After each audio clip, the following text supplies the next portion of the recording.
Okay, well, I am here at the local observatory. I have just been handed the key to the front gate. There's something interesting about this observatory. I mean, obviously, the observatory itself is quite interesting. It's a volunteer-run, non-profit observatory. What is quite interesting about it, at least to me and probably my audience, is this. This is a 2.6 meter prime focus dish antenna. I thought it was 3 meters. It was not. I just measured it. I thought I was recording. I wasn't, so I'm redoing the video. But yeah, this is it. And I have been basically given full reign over these. I say these. You see one. Well, the thing is, right? If you look over there, behind the trees there's another one, identical one. We're gonna take a look at that one shortly. I just locked my focus, so now the rest of the video is going to be out of focus. So, what are we gonna do with this? Well, I have no idea. That's what I'm making this video. I want suggestions. The initial project that I want to do, basically just to test everything out, is I'm gonna wait for the combine harvester to drive by. As you can see, we are right next to fields, so there's quite a bit of heavy machinery going on.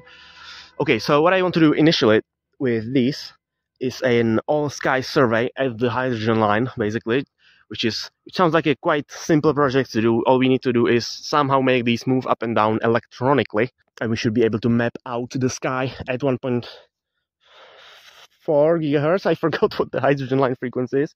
It's really embarrassing. Well, basically, these were built in the 1980s. One of these is actually a copy.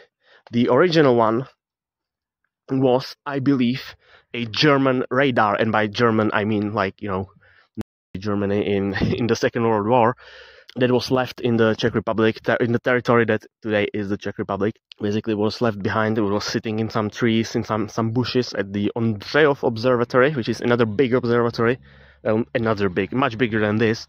They have like a 4-meter optical telescope, I believe, or was it 2 meter? Oh my god, this is stupid. Eventually, it ended up here in the 1980s with the plan, original intention was to build a interferometer to study the sun, study radioactive, 2 words, not 1 word, areas of the sun that are active in radio frequencies, in radio emissions. It's wideband emissions. They study the sun right now at the Ondřejov Observatory with much bigger antennas than this. But the point is, the original one, I don't know if this is the original one, but the original one that looked kind of like this, I believe the aluminum surface has been renewed, but it was given to a local, like, industrial school or technical school. It's a high school, I don't know what it's called in English, where basically the students, as part of their study, were tasked with perfectly copying this antenna. That way there will be 2 identical ones, and we're gonna walk over to there. Here's the second one. It looks much taller, but in fact they are at the same altitude above sea level, basically, because this entire observatory surface is sloped down. But this one perhaps is more interesting because, well, the mechanism is a bit more available to see. Jesus, the camera quality of this phone is really horrible. And it also has a feed, so I believe this is a 1.4 gigahertz hydrogen line feed, or not hydrogen line, but just, you know, intended for 1.4 gigahertz. So this one is a bit more interesting to me in the sense that I won't have to build a new feed for it if I want to do stuff with it. But as you can see, there is adjustment for elevation, which is over here. There is also adjustment for azimuth. The second one does not have it. That one is, you can see it right now. It's fixed pointing south with adjustable elevation. This one only has a 90-degree azimuth range, because, again, to compound to the story, and I'm gonna walk away from the road so we don't get the sound of cars driving by. As part of making these antennas, this interferometer, this plant interferometer, this antenna was intended to also pick up broadcasts from West German satellites. Now, West Germany is not a thing anymore. Or perhaps it is. That's a topic up for debate, not for this video. But the West German satellite broadcasts are not a thing anymore. Well, technically they are, but they suck. And anyway, after the fall of communism, basically this entire project was abandoned. None of these antennas were ever used for anything. So they have just been sitting here for 40 years right now, probably more. Right? I'm not entirely sure when. At least 40 years. And they haven't basically moved. They have never received anything. They've just kind of been here as a for decoration, right? For this observatory. There's more things. Maybe I can do a bigger walk through the entire observatory at some point when I have a better phone with a better camera quality with me. But well, we have a problem here. This does not move at all, as you would expect. So if we walk back to the other antenna, I have noticed something interesting. By the way, this is a weather station of the official Czech Hydrometeorological Institute. This is feeding data to the national database. Kind of cool, kind of interesting. Again, might look through that with a better camera. I just tried it, right? Obviously, it does. That antenna does not move. It's been 40 years not moved. It's gonna be rusted. Well, this one totally does move, and I can do it with one hand, but with two hands you have to just kind of believe me. You can see the wheel. So look at that, no problem rotating it at all. So this antenna actually is still moving after 40 years of just sitting here. I don't know if someone has been periodically moving it. It's like a bird feeder or a bird bath. So maybe someone has moved it. But this is giving me big hopes that we can get that one moving. Let's see if we can get the full movement range going. I'm gonna set down my phone.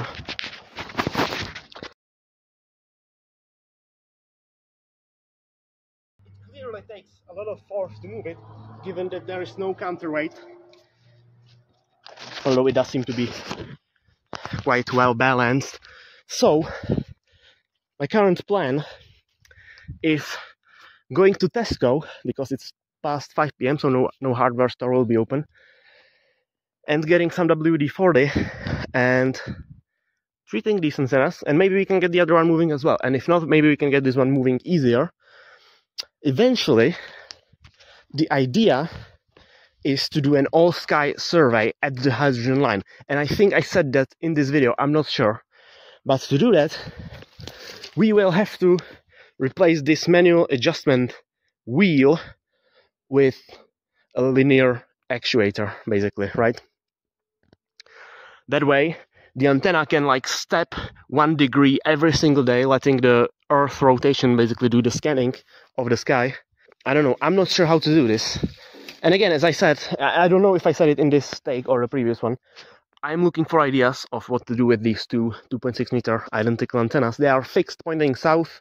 The elevation clearly can be adjusted. The problem with this one is that, I imagine these trees just were not here. I don't know if they would let me cut them down. I kind of doubt it. So we might use this one as a test bed, basically, to make sure all the hardware works. And then we will get that one working. So the original idea, again, was that this would be an interferometer with this booth over here being where the hardware, the radio hardware, is situated, because it is exactly between those two antennas, which are 50 meters apart. So in theory, there's so many cars slowing down and looking at me. In theory, this should operate as an effective aperture of 50 meters if these were a working interferometer with an effective aperture of 50 meters, but the collecting area of only 2 times 2.6. I don't know what that is. 5.2. I don't know. I don't really understand what they intended, how they intended to use these for observing the sun. I mean, I do understand the general idea behind it, but if you cannot change your azimuth, so this one is completely fixed in azimuth, it only has a little tiny adjustment range, but clearly it was not intended to be moved because there's no wheel or no hand adjusting feature for the azimuth. So I don't know if they only intended to do one observation every day whenever the sun was perfectly south. They probably did. So you know what, we may do that eventually. I don't know.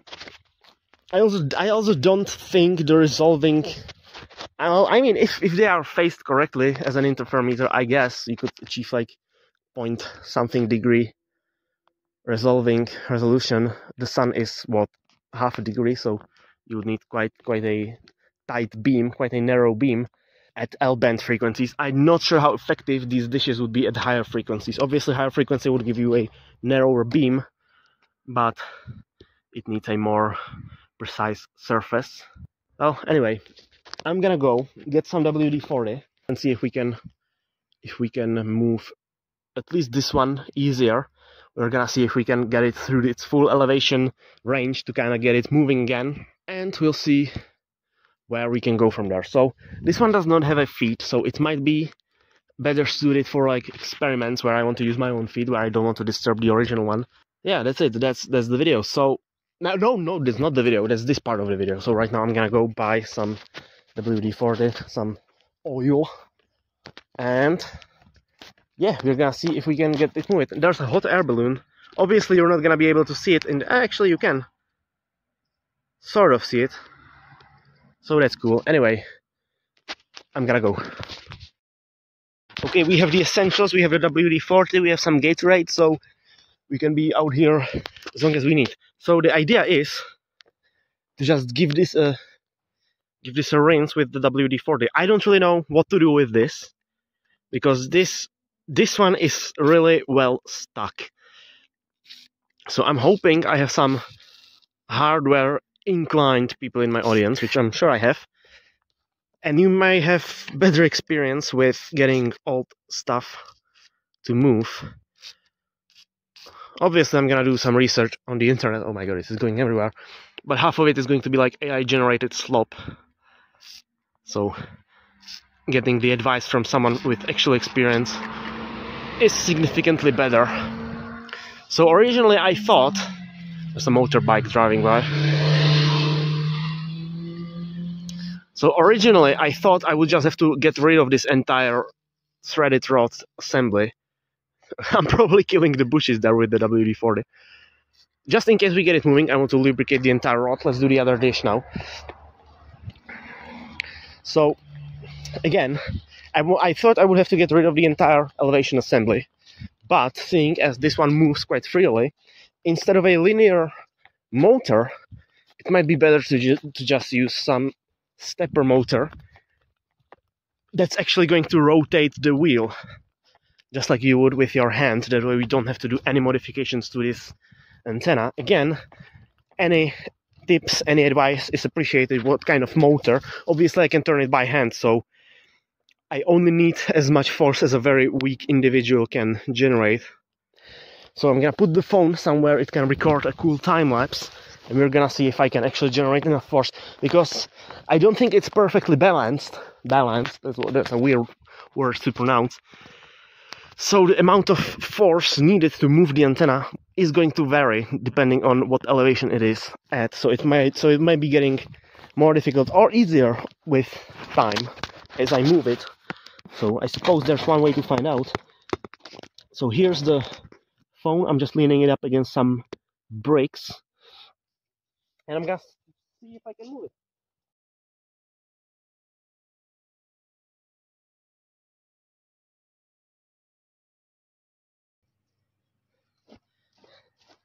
Can you at least see it? I can't even tell if it's moving or not.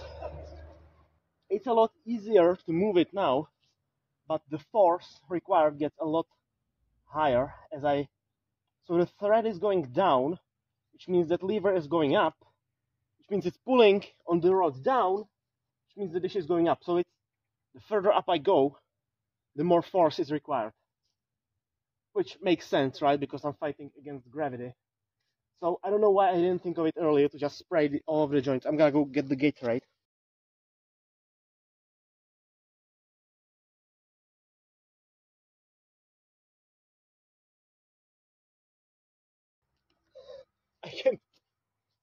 I can't even tell if it moved or not. Well, okay, this is about the lowest it can go. It looks like what? Maybe 45 degrees, 30 degrees. So not ideal, I suppose. And with this particular antenna, it doesn't really matter if it can go any lower than this, because it will be aiming into the bushes over there. So now this is the lowest position. I'm gonna spray WD-40 all over everything that moves. And then I'm gonna move it to the highest position I can right now. And we're gonna see on the video what the difference is.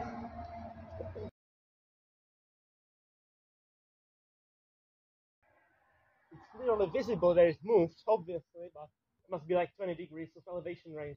Not great, you know, ideally it would be 90 degrees. I'm not going to park it in the middle.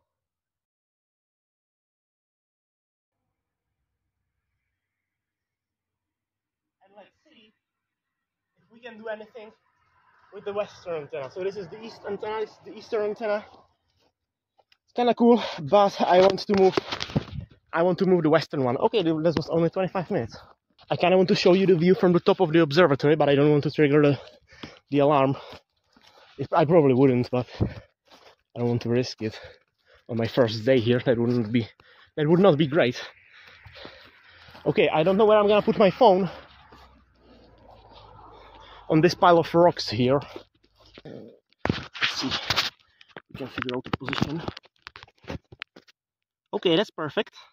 We still have enough light to see something. So the problem is I'm not going to be able to reach all the way up to the joint to spray them. I don't think I'm gonna be able to make this one move anyway.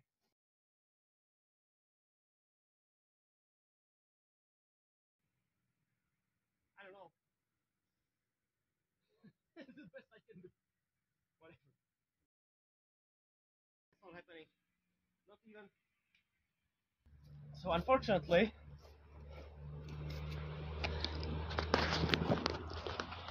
while the east antenna can be moved, it only does so at a very low elevation range, while the west antenna, this one, it just does not move at all. I'm not sure how to proceed next. Maybe I'll get one of these, or like a platform,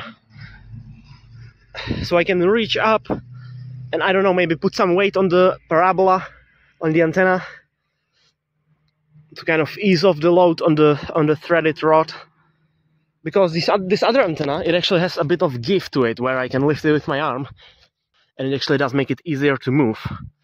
Well, yeah, that's gonna be it for this video. I just wanted, you know, I want your input. If you have any tips on how to make it easier to move this, maybe some acid, maybe heating it up, the joints, I mean the threads, maybe cooling them down so they shrink. I don't know. I've seen sometimes that's done with like old hinges and stuff like that. So I was thinking what we could do. I actually don't know how this. I'm not sure if you can see anything. I can turn on the light. I don't know how this is connected. It looks like it's just welded or glued. So I was thinking if we could somehow remove these wheels and just put bigger ones, like an old steering wheel or an old valve or something, valve wheel. You could get more leverage and just move it better, or maybe we could drill holes. I don't know what this is. It's probably bakelite, because plastics did not exist when this was created. Someone left a 3D printed keychain here. So this is the azimuth range of this antenna. The other one does not have it at all. So maybe we could get the azimuth moving as well.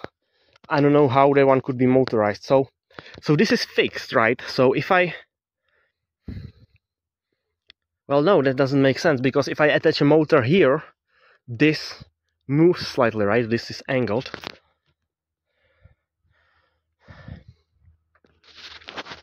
I don't even know how I would motorize it. I would have to attach the motor to this somehow, fix it to this.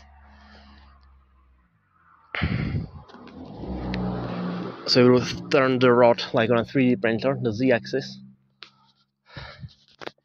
I don't know what would be the best, cheapest way to do this, because obviously I'm gonna have to do this out of my pocket. This is a non-profit observatory, right? I mean, 2.6 meter antennas. It's not the biggest, right? Many amateur radio operators have bigger ones, but I don't know. It feels like a waste just leaving them sitting here. There's a sundial, basically. You may have noticed that in a background shot. There are actually two identical ones next to each other, which is strange for a sundial, but you know, if I do a bigger video on this observatory, I'll explain the story behind those. But for now, I guess this is gonna be it. I don't even know if I'm gonna upload this. We're gonna see what we can do with these. Hopefully they will appear in a future video. So for now, I will see you next time.